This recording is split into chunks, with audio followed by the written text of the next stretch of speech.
दोस्तों नमस्कार, स्वागत है आप सभी का आपके अपनी YouTube चैनल मिसलेनियस गुरुजी में। साथियों, जैसा कि हम लोग सीरीज चला रहे हैं अरिहंत प्रकाशन से संबंधित जितने भी प्रैक्टिस सेट हैं इसमें वो हम लोग डिटेल में डिस्कस कर रहे हैं। तो उससे संबंधित आज ये जो है 5वां प्रैक्टिस सेट है। और इससे पहले कि जो साथियों जितने भी प्रैक्टिस सेट हैं आप उसे ज़रूर एक बार एग्जाम से परीक्षा से पहले ज़रूर सॉल्व करके जाएँ, तो इससे आपको काफ़ी मदद मिलेगी। ठीक है, तो चलिए स्टार्ट करते हैं। आज का पहला प्रश्न कौन सा है? तो आज का पहला प्रश्न है कि भारत में सोयाबीन किसानों की सहायता के लिए, ठीक है, सोयाबीन किसानों की सहायता के लिए ई चौपाल, जिसे आमतौर पर सोया चौपाल प्रोग्राम कहा जाता है, किसके द्वारा की गई एक पहल है? महाराष्ट्र सरकार, भारतीय स्टेट बैंक, मोनोसेंटो या फिर आईटीसी। ठीक है, तो इसका जो सही विकल्प है दोस्तों वो है डी, आईटीसी के द्वारा ये पहल चलाई गई है। ठीक है, आईटीसी के द्वारा किसके लिए? सोया चौपाल प्रोग्राम के लिए।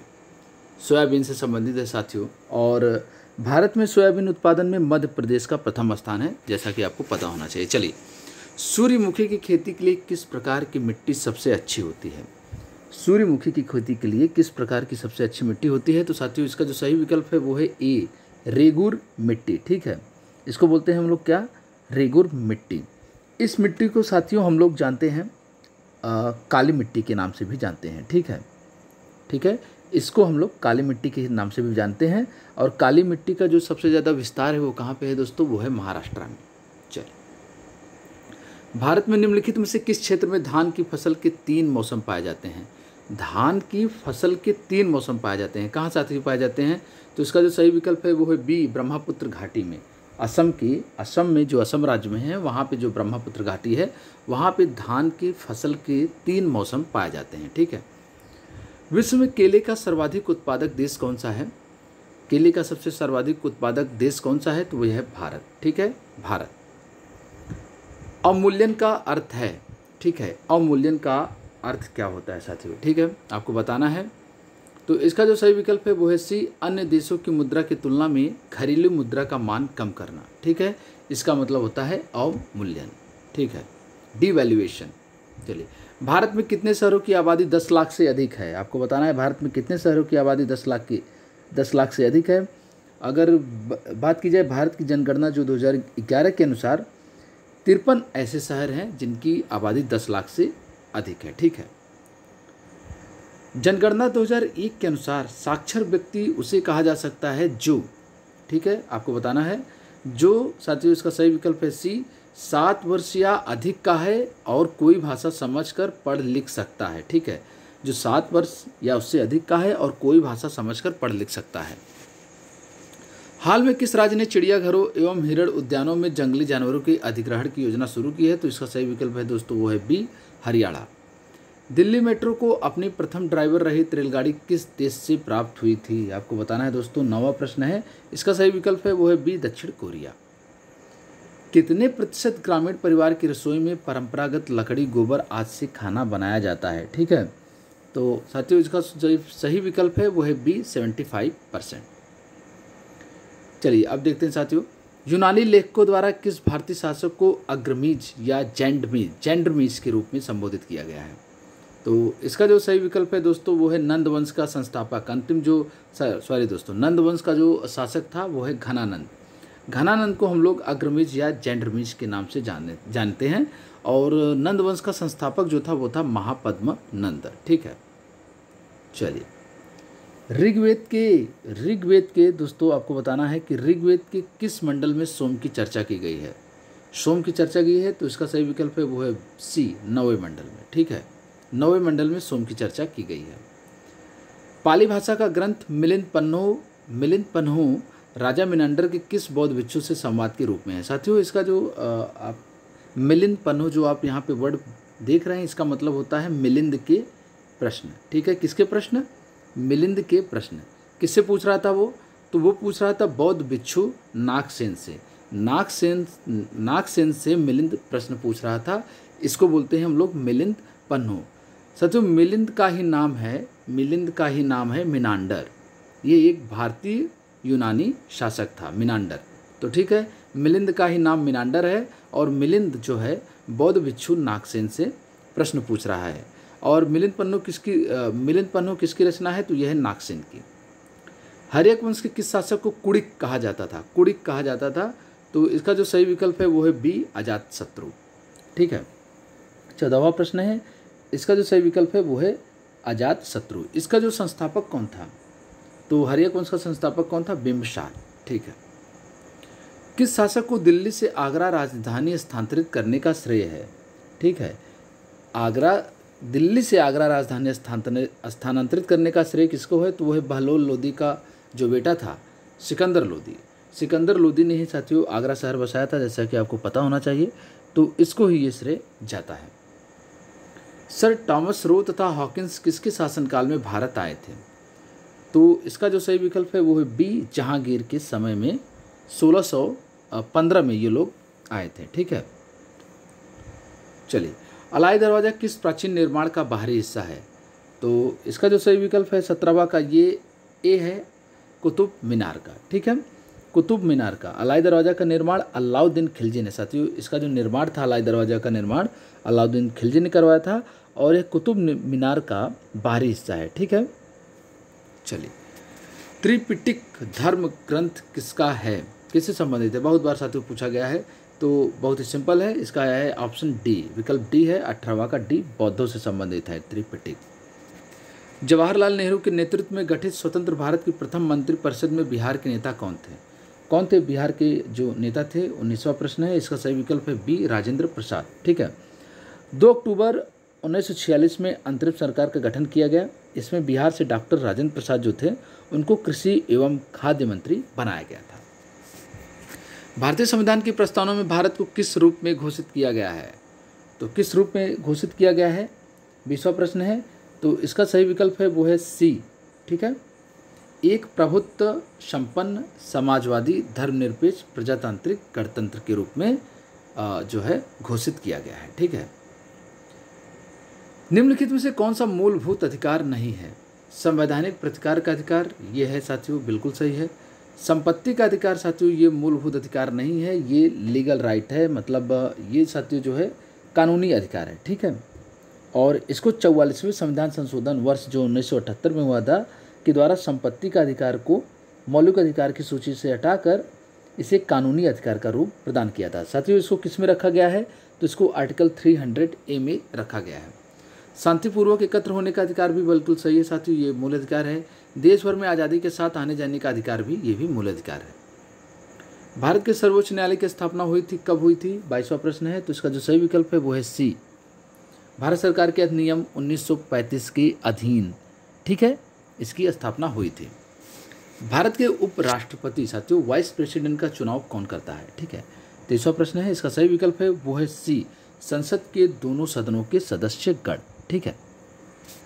चलिए, भारत में मुद्रास्फीति नापी जाती है, इन्फ्लेशन साथियों किसके द्वारा नापी जाती है?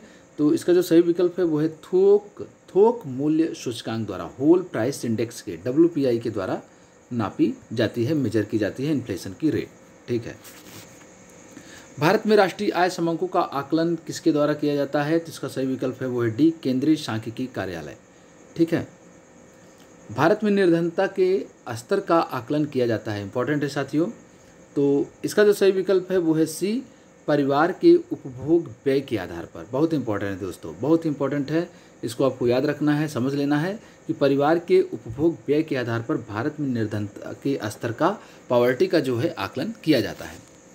वैश्वीकरण का अर्थ क्या होता है? ग्लोबलाइजेशन का अर्थ क्या होता है साथियों?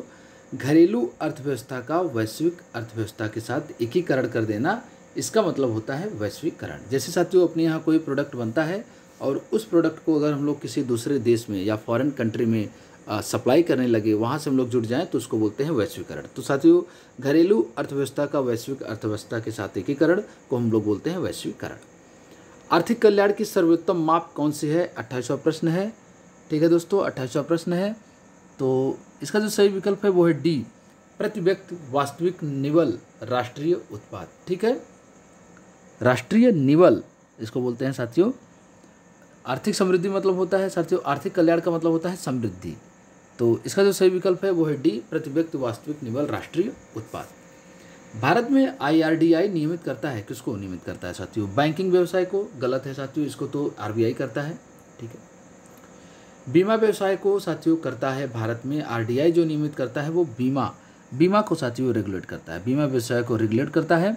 इसका जो फुल फॉर्म होता है आपको याद रख लेना है, insurance regulatory and development authority of India. ठीक है, किसकी समिति पर आई थी साथियों, इसको याद रख लेना है आपको, मल्होत्रा समिति की सिफारिश पर 19 अप्रैल 2000 को गठित किया गया था। ठीक है, 19 अप्रैल 2000 को मल्होत्रा समिति की सिफारिश पर इसका गठन हुआ था।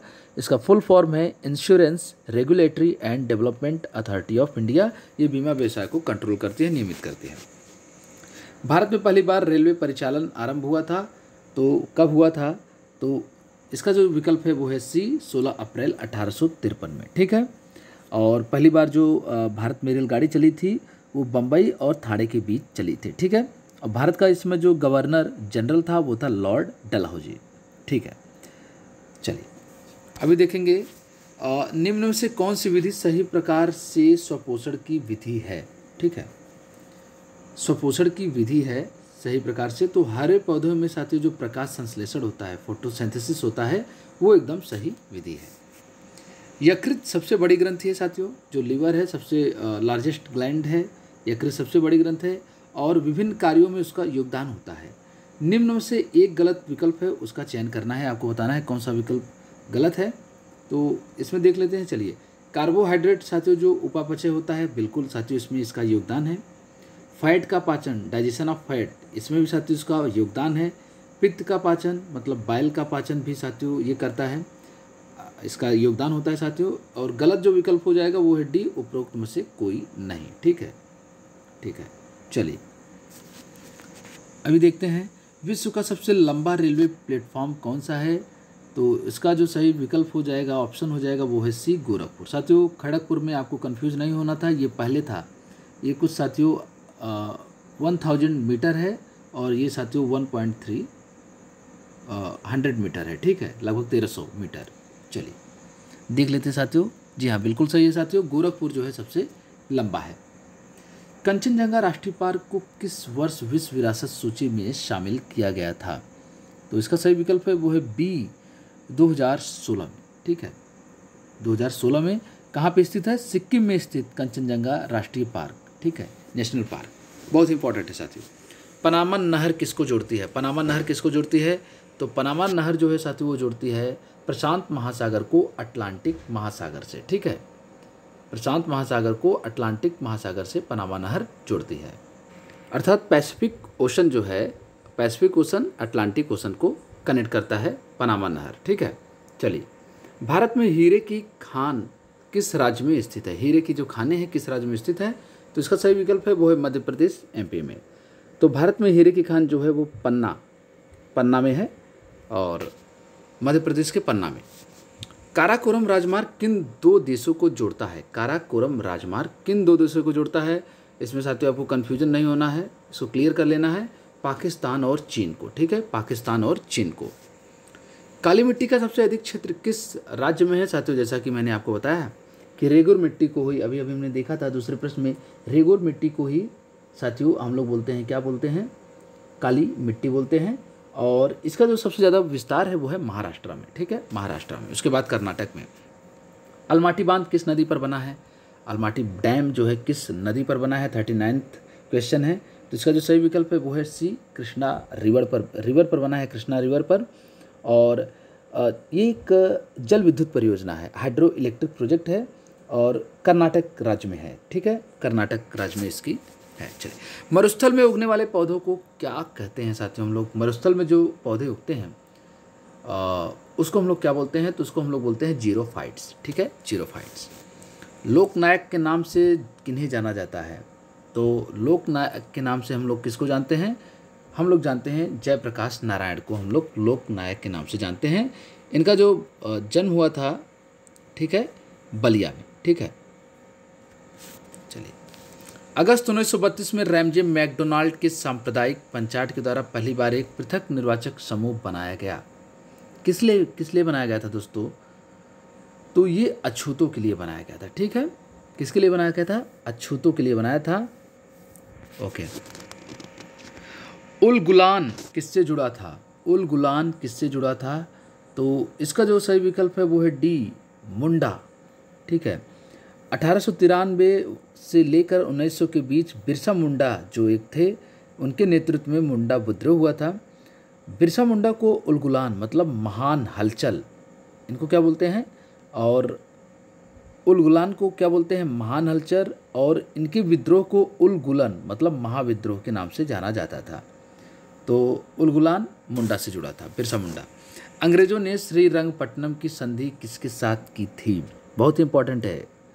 तो अंग्रेजों ने जो श्रीरंगपट्टनम की संधि की थी 1792 में, तो टीपू सुल्तान के साथ की थी। ठीक है, और ये संधि कब की गई थी, तृतीय आंग्ल मैसूर युद्ध जो 1790 से 92 के बीच में हुआ था, उस समय ये संधि की गई थी।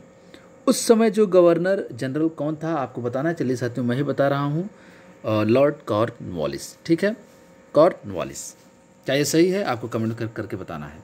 चलिए, अकालों को रोकने के लिए साथियों, अकाल को रोकने के लिए तथा अकाल पीड़ितों की सहायता हेतु भारत सरकार ने अकाल संहिता कब प्रसारित की थी। ठीक है, तो इसका जो सही विकल्प है सी, 1883 में। अब आपको इसको ध्यान से सुनना है, बहुत ही केयरफुली सुनना है आपको। 1880 में वायसराय जो लॉर्ड लिटन थे, कौन था 1880 में वायसराय, लॉर्ड लिटन, याद कर लेना है साथियों। अकाल से संबंधित है, अकाल पीड़ितों से संबंधित है।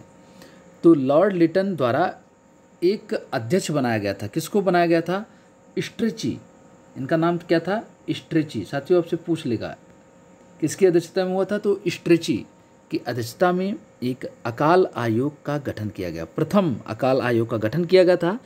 सरकार ने आयोग की सिफारिशों के आधार पर 1883 में अकाल संहिता निश्चित की थी। ठीक है, और इसमें क्या था, खाद्यान्न की कमी का पता लगाने हेतु प्रक्रिया निर्धारित की गई थी। ठीक है, तो इसका सही विकल्प हो जाएगा 1883 में। मुस्लिम लीग द्वारा किस वर्ष पाकिस्तान की स्थापना की मांग करने वाला प्रस्ताव पारित किया गया था, तो 1940 में। 23 मार्च 1940 को मुस्लिम लीग के लाहौर अधिवेशन में, साथियों किस अधिवेशन में, तो लाहौर अधिवेशन में, ये भी आपको याद रखना है, लाहौर अधिवेशन में पहली बार पृथक पाकिस्तान राज्य के निर्माण का प्रस्ताव पारित किया गया। इस लीग का जो अधिवेशन हुआ था उसकी अध्यक्षता किसने की थी, तो मोहम्मद, ठीक है, कौन थे ये, मोहम्मद अली जिन्ना, अली जिन्ना। ठीक है, लाहौर अधिवेशन में 1940 में मोहम्मद अली जिन्ना की अध्यक्षता में पहली बार पाकिस्तान की मांग की गई थी। ठीक है, पाकिस्तान की स्थापना के लिए। भारत का अंतिम गवर्नर जनरल व प्रथम वायसराय कौन था, आपको बताना है, तो ये थे लॉर्ड कैनिंग। ठीक है, याद रखना है आपको, लॉर्ड कैनिंग जो भारत के अंतिम गवर्नर जनरल व प्रथम वायसराय थे। इनके समय की सबसे महत्वपूर्ण घटना क्या थी, आपको याद रख लेना है, बहुत बार क्वेश्चन पूछा जा चुका है, 1857 का जो विद्रोह हुआ था। ठीक है, इसके अतिरिक्त इनके समय कलकत्ता, बम्बई और मद्रास में लंदन विश्वविद्यालय की तर्ज पर विश्वविद्यालय की स्थापना भी की गई थी। ठीक है, पार्लियामेंटो रिफॉर्म को किस वर्ष प्रस्तुत किया गया था, कब लाया गया था दोस्तों, तो इसका सही विकल्प है वो है बी, वर्ष 1909 में, 1909 में लाया गया था। ठीक है, और इस अधिनियम द्वारा चुनाव प्रणाली सिद्धांत को भारत में पहली बार मान्यता मिली थी। जो इलेक्शन सिस्टम था उसको पहली बार मान्यता कब मिली थी, 1909 में। ठीक है, भारतीय राष्ट्रीय कांग्रेस और मुस्लिम लीग ने लखनऊ में कब एक समझौते पर हस्ताक्षर किए थे, तो वर्ष 1916 में। दिसंबर 1916 में भारतीय राष्ट्रीय कांग्रेस और मुस्लिम लीग के बीच लखनऊ में, ठीक है, लखनऊ में दोस्तों पैक्ट, जो लखनऊ में समझौता हुआ, इसको हम लोग लखनऊ पैक्ट के नाम से भी जानते हैं। किसके नाम से जानते हैं, लखनऊ पैक्ट। साथियों आपके लिए एक क्वेश्चन है कि इसकी अध्यक्षता, इस अधिवेशन की अध्यक्षता किसने की थी। ठीक है, चलिए 50वां है, भारतीय स्वतंत्रता संग्राम के दौरान लगान के विरोध में बिजौलिया आंदोलन किस राज्य में चला गया था, किस राज्य में चला गया था बिजौलिया आंदोलन, तो ये है राजस्थान में। राजस्थान में बिजौलिया आंदोलन चलाया गया था।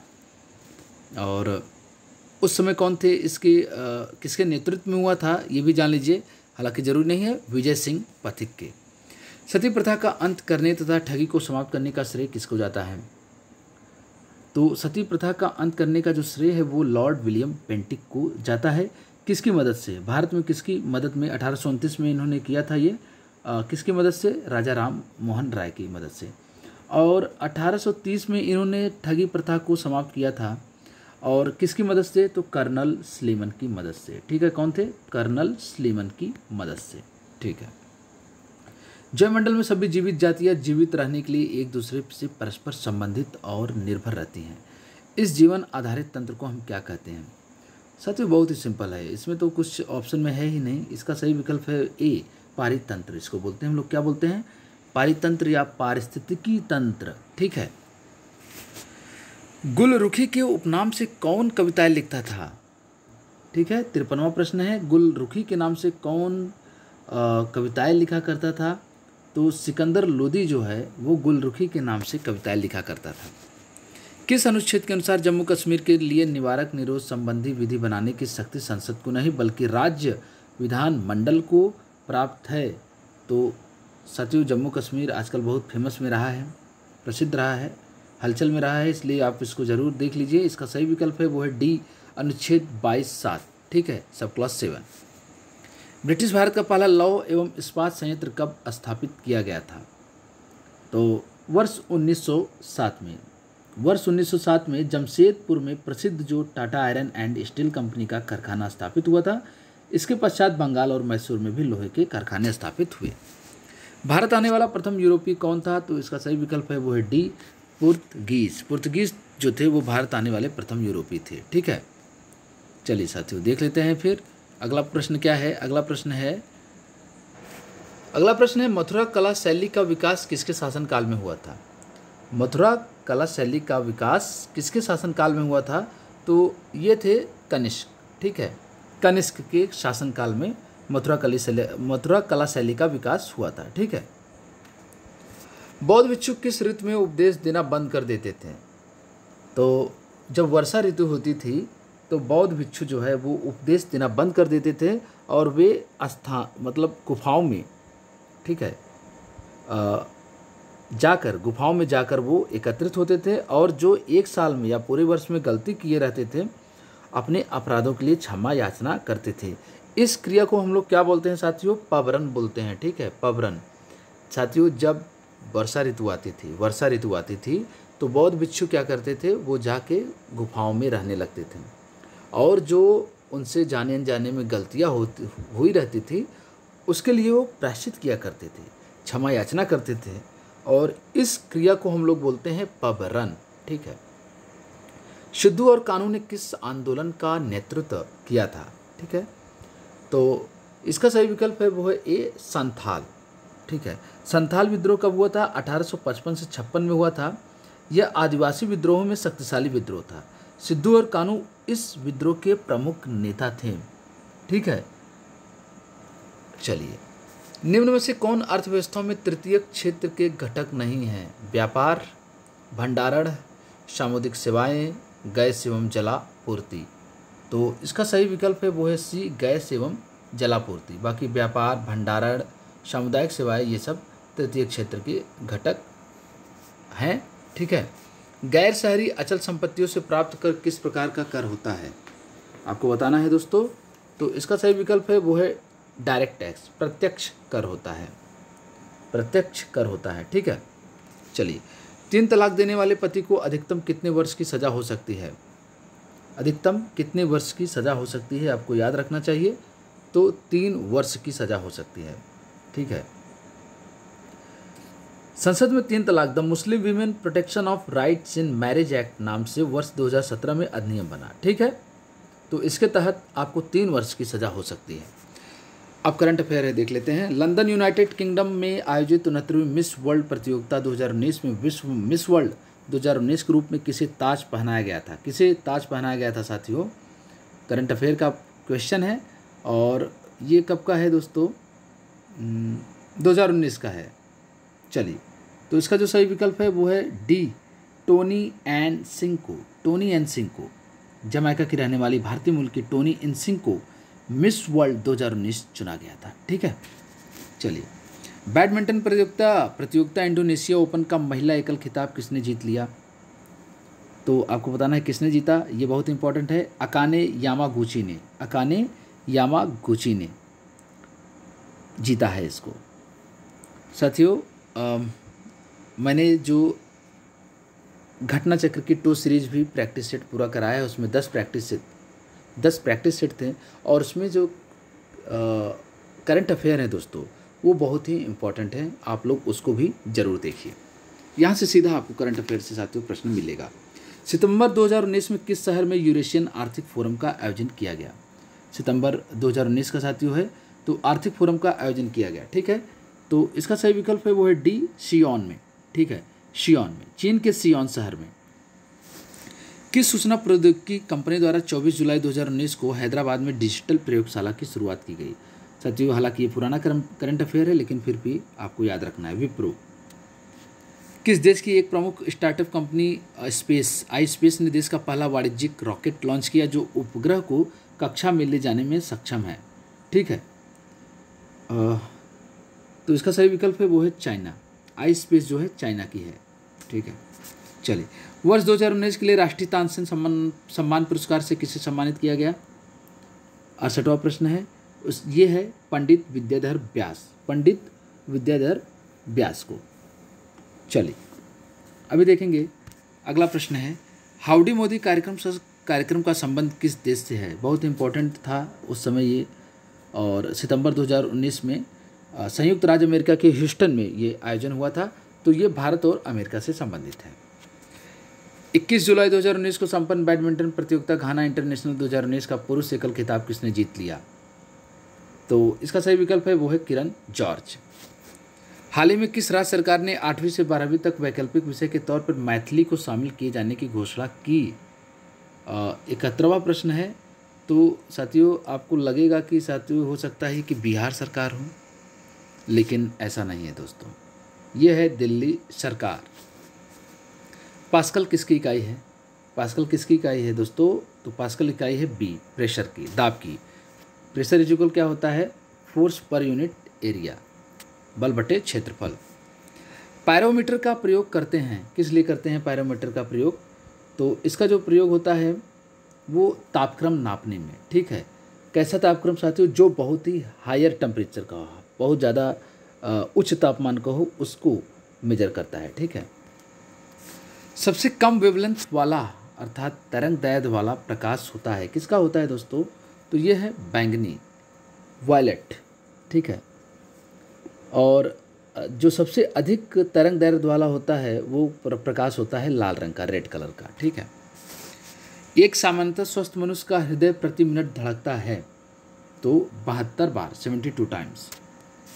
रुधिर में श्वेत रक्त कणिकाओं की अत्यधिक मात्रा में उपस्थिति को विज्ञान की भाषा में क्या कहते हैं? एनोक्सिया, एनीमिया, सेप्टेमिया या फिर ल्यूकेमिया? तो इसका सही विकल्प है वो है बी, ल्यूकेमिया। उड़ाका पक्षियों में सबसे ऊंचे कद वाला कौन है? जो उड़ने वाले पक्षी होते हैं उसमें सबसे ऊंचे कद वाला कौन है, ये पूछ रहा है आपसे। तो ये है सारस। कौन है? सारस, ठीक है। चलिए अगला है, पानी की अस्थायी कठोरता के लिए निम्न में से कौन उत्तरदायी है? कौन उत्तरदायी है? कैल्शियम और मैग्नीशियम की क्लोराइड्स एंड सल्फेट्स, ठीक है, ये रिस्पॉन्सिबल है। निम्नलिखित में से कौन सा तत्व पौधों के विकास के लिए आवश्यक नहीं है? दोस्तों पौधों के विकास के लिए आवश्यक नहीं है, 79th है। तो ये है पौधों के विकास के लिए सोडियम जो है दोस्तों वो आवश्यक नहीं है, ठीक है। 16 तत्वों की आवश्यकता होती है पौधों के विकास के लिए, जिसमें से 10 जो एलिमेंट है तत्व में बहुत साथियों महत्वपूर्ण होते हैं। कौन कौन से? Carbon, hydrogen, oxygen, nitrogen, phosphorus, potassium, magnesium, calcium भी साथियों, कैल्शियम, सल्फर तथा आयरन। तो साथियों इसमें जो सोडियम तत्व है वो पौधे के विकास के लिए आवश्यक नहीं होता है। एंजाइम मूलतः क्या है? एंजाइम क्या है? बेसिकली एंजाइम साथियों क्या है? तो एंजाइम जो है साथियों वो है प्रोटीन, ठीक है, प्रोटीन। हाल ही में खोजे गए उच्च तापीय अतिचालक हैं, हाल ही में खोजे गए, इसको बोलते हैं साथियों, ये है सिरेमिक ऑक्साइड, ठीक है, सिरेमिक ऑक्साइड। भारत के धार्मिक इतिहास के संदर्भ में निम्नलिखित कथनों पर विचार करें। 82वां प्रश्न है और इसका जो सही विकल्प है आप लोग देख लीजिए कमेंट। बोधिसत्व अपने प्रबोध के मार्ग पर बढ़ता हुआ करुणामय माना गया है, ये भी सही है। बोधिसत्व समस्त सचेतन प्राणियों को उनके प्रबोध के मार्ग पर चलने से करने के लिए स्वयं की निर्वाण प्राप्ति विलंबित करता है। साथियों कुछ प्रश्न ऐसे तो हैं जो आप ज़्यादा ध्यान मत दिए, ध्यान देने की ज़्यादा ज़रूरत नहीं है उसको, ठीक है। चलिए, प्राचीन भारत की निम्नलिखित पुस्तकों में से किस एक में शुंग राजवंश के संस्थापक के पुत्र की प्रेम कहानी है? 83वां प्रश्न है। तो इसका जो सही विकल्प है वो है मालविका अग्निमित्रम। मालविका जो अग्निमित्रम है, ये प्राचीन भारत की पुस्तक है में जो शुंग राजवंश के पुष्यमित्र शुंग के पुत्र हैं। शुंग जो राजवंश है साथियों, उसके संस्थापक है पुष्यमित्र शुंग। उनके पुत्र जो हैं अग्निमित्र की प्रेम कहानी है, ठीक है। किसके द्वारा रचित है? तो ये कालिदास के द्वारा रचित है और संस्कृत भाषा में रचित है। इनकी जो राजकुमारी है अग्निमित्र की, वो है मालव देश की नायिका थी मालविका, उनके साथ की जो है कहानी है। बोधिसत्व पद्मपाणि का चित्र सर्वाधिक प्रसिद्ध और प्राय चित्रित चित्रकारी है जो कहाँ पे है? कहाँ पे है साथियों? तो वो है अजंता में है, ठीक है। अजंता में कहाँ पे है? महाराष्ट्र में। निम्नलिखित युग्मों पर विचार करना है साथियों। परंपरा है और समुदाय है। तो इसका जो सही विकल्प है साथियों, केवल विकल्प ए है। चलिहा साहब उत्सव सिंधियों का समुदाय से संबंधित है, बाकी ये दोनों गलत हैं। निम्नलिखित में से कौन सा क्षेत्र टोडा जनजाति का मूल निवास क्षेत्र है? तो यह है नीलगिरी की पहाड़ियाँ टोडा जनजाति का मूल निवास क्षेत्र है। कौन से शास्त्रीय नृत्य रूप का उत्तर प्रदेश में उद्भव हुआ है? तो यह है कथक। कुचिपुड़ी का कहाँ हुआ है दोस्तों? कुचिपुड़ी कहाँ हुआ है? तो ये साथियों शायद आंध्र प्रदेश है क्या, ठीक है। घूमर राजस्थान हो सकता है या फिर गुजरात, आपको बताना है। भरतनाट्यम ये तमिलनाडु, ठीक है। चंद्रशेखर आज़ाद मुठभेड़ में कहाँ शहीद हुए थे? तो इलाहाबाद के जो आज का प्रयाग नाम से जाना जाता है कि अल्फ्रेड पार्क में। भारत कला भवन कहाँ स्थित है? भारत कला भवन दोस्तों कहाँ पे स्थित है? तो मुझे लग रहा है साथियों नवासिवा का ये होना चाहिए लखनऊ, ठीक है दोस्तों, लखनऊ। बिल्कुल गलत है दोस्तों, ये है बनारस में। बहुत कन्फ्यूजन होता है दोस्तों इसमें, तो ये बनारस में स्थित है, ठीक है। अमीर खुसरो का जन्म स्थान है? तो यह है कासगंज में। बधाई कौन सी विधा है? बधाई कौन सी विधा है? तो ये बुंदेलखंड का लोक संगीत है, इसको बोलते हैं बधाई। किचौसा शरीफ की दरगाह राज्य के किस जिले में है? किस जिले में है किचौसा शरीफ की राज्य का दरगाह जो है किस जिले में है?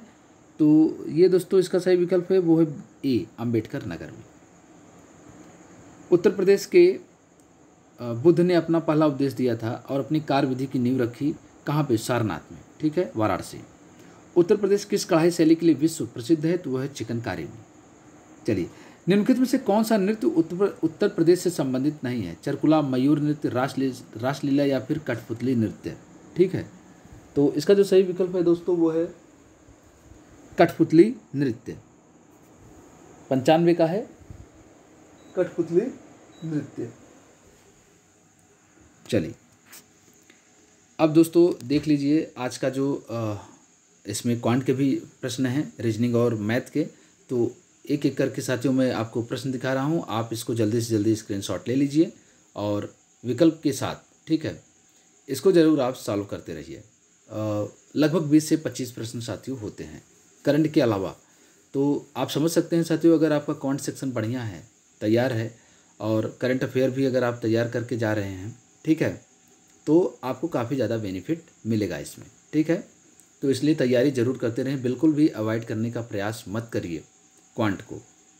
और लगातार साथियों प्रैक्टिस सेट भी सॉल्व करते रहिए घर पर बैठ के। और अगर आप तैयारी करते रहते हैं, उसके बाद जैसे ही आपको खाली समय मिलता है, टाइम मिलता है, या फिर आप लेटने जाते हैं बेड पर, तो इसके लिए साथियों प्रैक्टिस सेट बनाए जाते हैं कि आप खुद तो पढ़ते रहते हैं दोस्तों, उसके बाद आप जाते हैं वहाँ पर भी जो है देख लेते हैं, नज़र से एक बार वीडियो अपना चालू करते हैं, उसके बाद देखते रहते हैं, इससे आपको फ़ायदा मिलता है, ठीक है दोस्तों। तो लगातार तैयारी करते रहिए और फटाफट साथियों आप लोग स्क्रीनशॉट ले लीजिए, ठीक है। और एग्ज़ाम के लिए दोस्तों अभी तक कोई बहुत ही सॉलिड न्यूज़ नहीं है कि एग्ज़ाम आपका हो ही सकता है स्टेट पे कि नहीं भी हो सकता है दोस्तों। तो इसलिए ये सब पे इन बातों पर ध्यान मत दीजिए, लगातार लगे रहिए।